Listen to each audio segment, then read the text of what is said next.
Industrial. Nandito po tayo ngayon sa Region 7, sa probinsya ng Bohol. Makikita po natin dito sa likod, ang dating minahan dito sa may Bohol. Hinggan po natin ng ulat ang dating minero. Manong Minero. Ano po yun?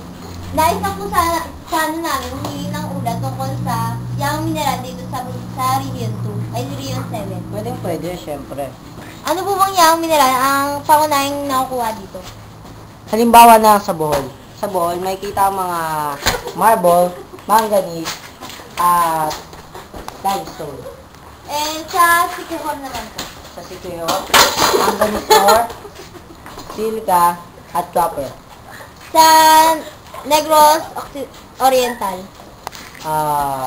Ang alam ko lang doon ay manganese, iron, coal, chromite, at mercury. Eh, sa Cebu naman po. Sa Cebu, copper, gold, silver, yun lang. Eh, na-export po ba ito sa iba't ibang bansa? Siyempre, mga ginagamit ito kasangkapan sa ating kusina. At yung mga marble naman, ginagawang disenyo sa ating bahay. At saka yung mga bakan, ginagawang construction, ginagamit ito para pagpatibay ng mga, ayun, alam nyo na yun. Eh, di malaki po natutulong nito sa industriya ng rehiyon. Siyempre, karaniwan itong ina-export sa ibang bansa at dito na rin sa ating bansa. Maraming pong salamat. Wala ka naman.